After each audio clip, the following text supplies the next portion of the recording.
सड़क पे मैं देख रही हूँ जो नज़ारा दिख रहा है, चाहे वो गाड़ियों के ऊपर झंडे लगे हों, घरों के ऊपर झंडे लगे हों, जिस झंडे लगे हैं मेरी सोसाइटी में भी।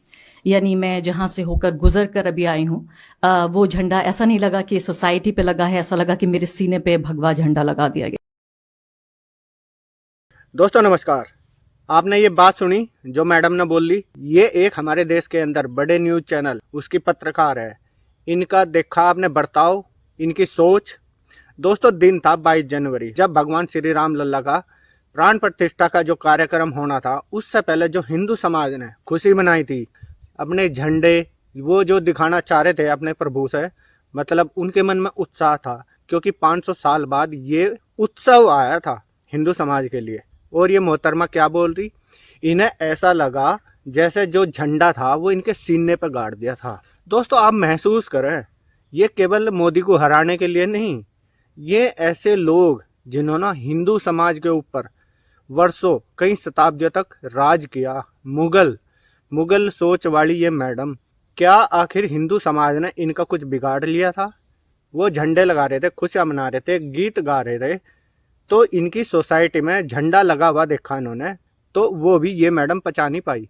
दोस्तों झंडे की बात तो बहुत छोटी है। आप देखेंगे पुराने टाइम में जब हमारे हिंदू समाज के लोग जनेऊ पहनते थे, वो इतना कपड़ा शरीर पर डालते नहीं थे।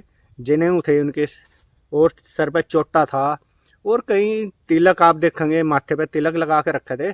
तब उन लोगों की सोचो आप, विचारधारा सोच कैसी होगी।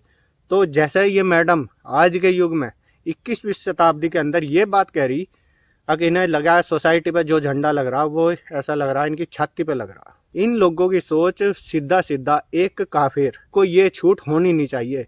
ये हिंदुस्तान के अंदर रहते हैं, ये भूल गई ये हिंदू बाहुल देश है। ऐसी सोच के लोगों ने हमारे देश के टुकड़े किए थे। आप देखेंगे आज़ादी के टाइम पे जाके, जब जिन्ना वैसे तो पढ़े लिखे लोग थे, लेकिन दिमाग में था इनके बंटवारे का, तब इन्होंने अपने लिए ये पचा नहीं पाए थे हिंदू समाज के लोगों को। तब इन्होंने अपना अलग मुस्लिम राष्ट्र बनाया था पाकिस्तान, और उसका जो टुकड़ा दूसरा था वो था बांग्लादेश। दोस्तों ऐसे ही छिपे हुए, आपको पता है ये पत्रकार है, लेकिन ये अपना एक प्रोपेगेंडा फैलाते हैं।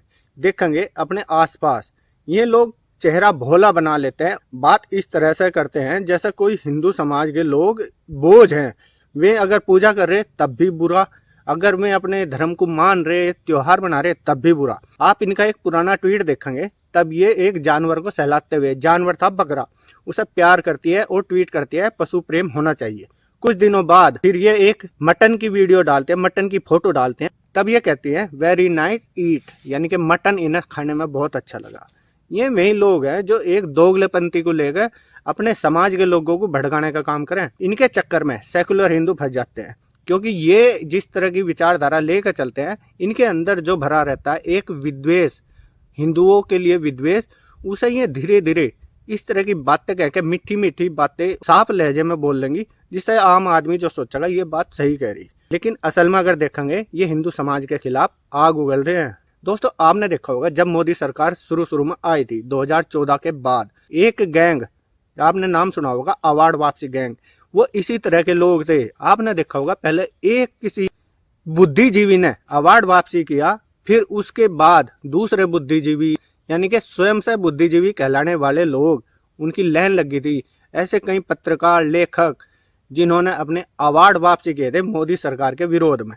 दोस्तों ये ऐसे लोग हैं जो एक टाइम आप देखेंगे अपनी विचारधारा धीरे धीरे करके, जैसे ग्लूकोज की बोतल आदमी के अंदर एक एक बूंद करके जाती है, आप देखेंगे अगर खाली घड़ा है वो एक एक बूंद करके भरा जाता है। इसी तरह ये आदमियों की सोच में फर्क लाने के लिए इस तरह की बातें पेश करती हैं। दोस्तों अगर यही बात जैसा इन्होंने हिंदू समाज के लिए बोला, क्या यही बात ये अपने धर्म के बारे में बोल लेंगी? क्या ये जिस तरह के आप देखेंगे हिंदू समाज का कोई भी त्योहार है जैसे दिवाली, तब ये पटाखे फोड़ने की बात करती हैं, प्रदूषण हो जाएगा, जनता सांस कैसे लेगी, जीव जंतु सांस कैसे लेंगे, उसकी गाय उखड़ गई वो दूध नहीं दे रही, पटाखा फोड़ दिया जंगली जानवरों को सांस कैसे आएगा। और अगर होली हुई तो ये फिर बोलते हैं कि ये तो एक पानी की बर्बादी है। इस तरह के ये गप्पे मारते हैं, और एक तरह से इतना विरोध जो आप ये दिखा नहीं सकते। अगर यहाँ पे आज़ादी होती इन्हें विरोध प्रदर्शन की, तो ये जीना मुहाल कर देते ऐसे ऐसे लोग। आपने देखा होगा कश्मीर के अंदर जब हिंदुओं का कत्लेआम हुआ था, रातों रात हिंदू भगा दिए गए थे, तब यही पत्रकार थे उस टाइम। कोई इनकी ऐसी बातें या अखबार में ऐसी कोई हेडलाइन नहीं आती जिससे उनकी जो मनोदिशा है वहाँ के पंडितों की, हिंदुओं की, वो दिखाई जा। वो इन्होंने कभी नहीं दिखाई। दोस्तों आप देखेंगे जब मोदी सरकार आई थी तब कई ऐसे हीरो, हमारे कलाकार, जिन्हें भारत में रहने से डर लगने लगा था। इसमें आते हैं नसरुद्दीन शाह, आमिर खान।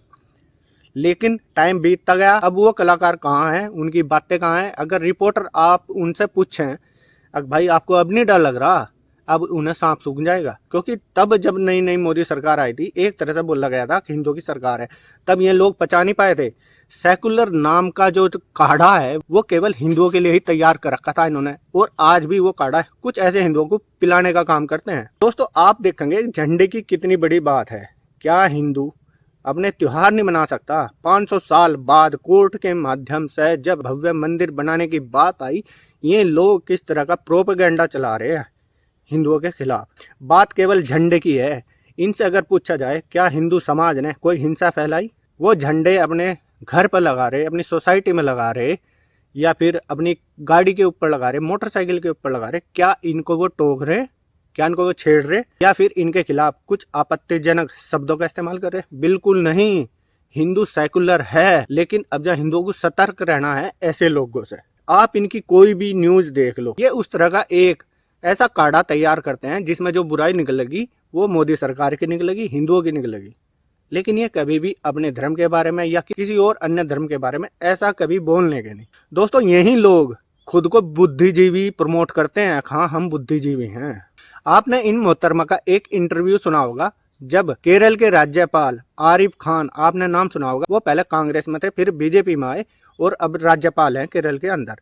दोस्तों उनका ये इंटरव्यू करती हैं और उनके सामने जब बातें परोसती हैं, भारत में रह के कैसे डर नहीं लग रहा, क्या आपको कुछ ऐसा लग रहा है? तब आरिफ मोहम्मद खान ने इन्हें शानदार जवाब दिया था। इनको बोला था, मैडम क्या आप यमन में रहना चाहती हैं, या यमन में रह के आई हैं, पाकिस्तान में रहना चाहती हैं, या पाकिस्तान के अंदर रह के आई हैं? तब इनके मुंह से ऐसी कोई फुट्टी बात नहीं निकली थी। इनका मुंह सफेद हो गया था, बंद कर दिया था आरिफ मोहम्मद खान ने। दोस्तों देश को ऐसे लोगों की जरूरत है जो सबको साथ लेकर चले, सबकी बात करे। ऐसा नहीं है आप एक बड़ा पक्ष हिंदुओं का होने की वजह से उनसे आप नफरत करती रहे। आपकी जो सोच है वो बिल्कुल गलत है, हिंदुओं के खिलाफ है। आप इस तरह की जो बातें परोसती हैं वो एक तबके को खुश करने के लिए, एक पार्टी को खुश करने के लिए बोलती हैं। दोस्तों अब एक अच्छी बात है, हिंदू समाज जो है जागृत होता जा रहा। वो ऐसे एक प्रोपेगेंडाधारी पत्रकार जो हैं, कई तरह के मैं नाम ले दूंगा, लेकिन उसका कोई फायदा नहीं है। आप देखेंगे ऐसे ही एक खबीस कुमार और ऐसे कई पत्रकार हैं जो मोदी के खिलाफ, अगर मोदी ने अच्छे काम भी किए तब भी इनको वो पछतानी, उसका कोई ऐसा बहाना, कोई पॉइंट ऐसा ढूंढेंगे जिससे मोदी सरकार की बुराई हो। अगर मोदी मकान बना रहे तब भी ये उसमें एक बुराई ढूंढेंगे और उसे बुराई को लेकर पूरी जो डिबेट होगी, हेड राइटिंग होगी, वो उस बुराई को लेकर होगी। पूरा आधा घंटा, 1 घंटा उसमें बीत जाएगा और कहने के लिए ये बुद्धिजीवी लोगों को ही बुलाते हैं अपने चैनल के अंदर, उनसे ही अपना इंटरव्यू करते हैं। दोस्तों ऐसे पत्रकार अपनी औकात से ज्यादा दिखाने के चक्कर में कभी कभी कर्जदार हो जाते हैं। ये बिल्कुल भूल चुके थे कभी यहाँ पे ऐसा माहौल आएगा हमारे देश के अंदर, ऐसी हिंदूवादी सरकार आएगी। इन्हें ये ज्ञान नहीं था। ये जिस तरह का काढ़ा हमें पिलाते जा रहे थे और हम लोग इस तरह पीते जा रहे थे।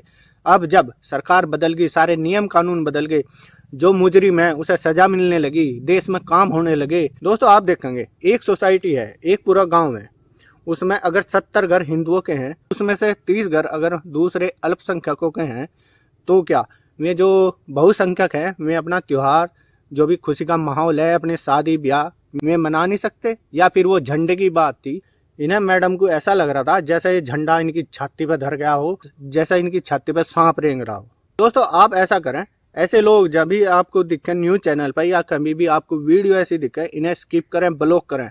ऐसे लोगों को आप देखना बंद कर दें। दोस्तों ये पत्रकार कहीं पर भी अल्पसंख्यकों द्वारा कहीं पर हिंसा होती है तो उसे दबाने की कोशिश करते हैं, तब ये बोलते हैं कि ये तो प्रतिकार है, वे लोग भटके हुए हैं, वे लोग ऐसे हैं। इस तरह की बातें करते हैं और उसे हिंसा को सही साबित करने की कोशिश करते हैं।